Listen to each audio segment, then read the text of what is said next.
Donc, je vais vous présenter rapidement le mode projet en classe inversée. Il s'agit d'un travail par équipe de 4 étudiants. Je fournis un sujet en ligne qui est issu de cours classiques que je faisais avant, sur lequel j'ai ajouté des exemples corrigés et puis des vidéos explicatives. L'objectif est que les étudiants puissent travailler en grande autonomie et donc l'enseignant change de posture et devient une ressource. Avec le temps dégagé pour l'enseignant, ça permet donc de faire une aide personnalisée pour les étudiants qui posent des questions. Alors il ne s'agit pas de répondre aux questions directement, mais d'aider les étudiants, de les mettre sur la voie, de les faire réfléchir et de les diriger vers les bons documents. Et l'autre partie du temps dégagé permet d'avoir une évaluation orale en face à face. Pour ce faire, il y a des rôles prédéfinis dans l'équipe. Il y a un rapporteur et un planificateur. Le rapporteur vient me donner l'évolution du travail de la semaine, alors que le planificateur va s'occuper de la partie organisation du travail. Les critères d'évaluation sont reliés au référentiel de compétences. À eux seuls, ils ne permettent pas de valider une compétence, mais je m'en servirai lors des discussions en équipe pédagogique. Bonjour, monsieur le rapporteur. Donc, je vais vous expliquer les critères d'évaluation. Donc, tout d'abord, il y a une évaluation personnelle sur votre prestation. Donc, je vais regarder l'appropriation du sujet, la restitution donc, du travail de l'équipe pendant la semaine. Ensuite, l'interaction. Vous allez me poser des questions, je vais vous en poser. Et puis, la prise en compte de mes remarques. Donc ça, c'est une note personnelle pour vous. Dans ce même entretien, il y aura une note pour l'équipe.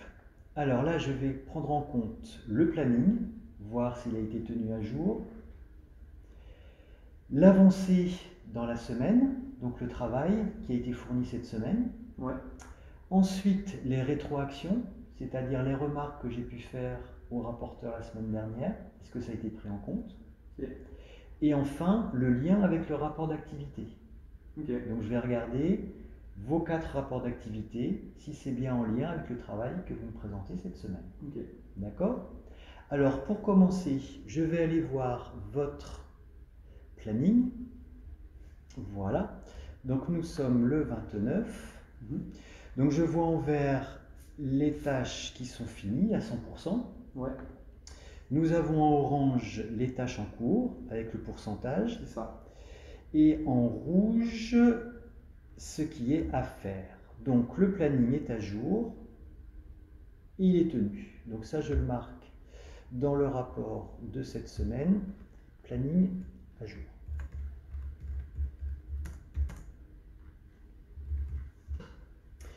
Maintenant, je vais vous lire le commentaire de la semaine dernière pour voir si vous avez bien pris en compte les remarques. Donc j'avais marqué que le planning était à jour. Attention au délai. Donc apparemment, vous en avez tenu compte. Le variateur, j'avais le schéma équivalent. L'équation de mouvement était en cours. Et pour l'embrayage, le début de l'étude. Voilà. Et là, du coup, c'est la suite de l'étude, enfin, c'est presque la fin de l'étude de l'embrayage. Très bien.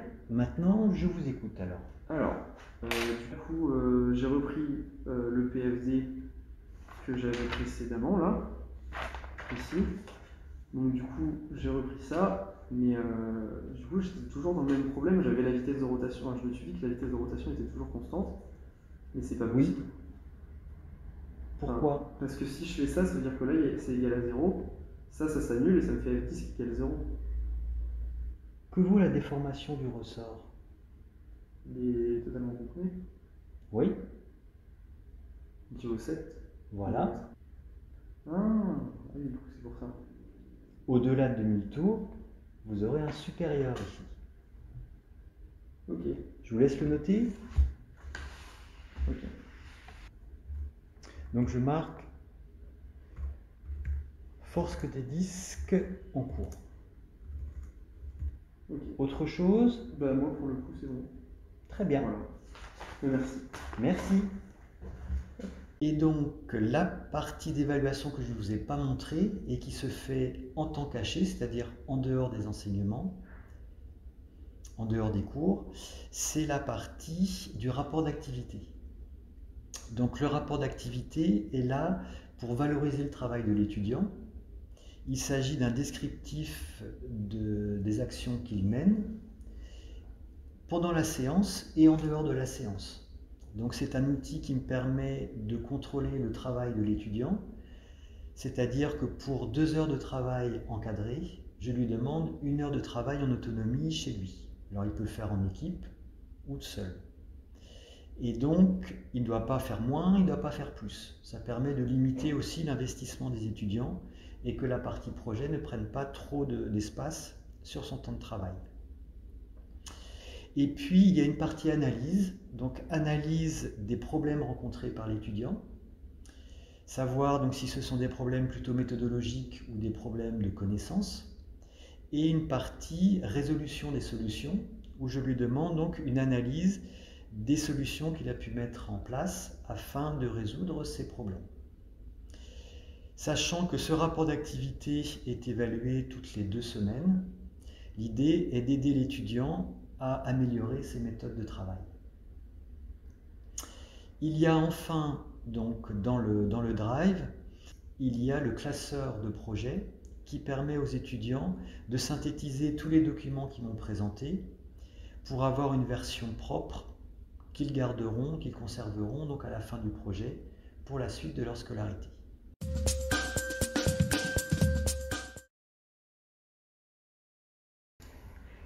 Dans l'ensemble, je pense que c'est quelque chose qui est vachement apprécié par les étudiants. C'est un format où on est vachement plus en autonomie, où c'est plus actif, on bosse en équipe et tout, donc c'est vachement intéressant.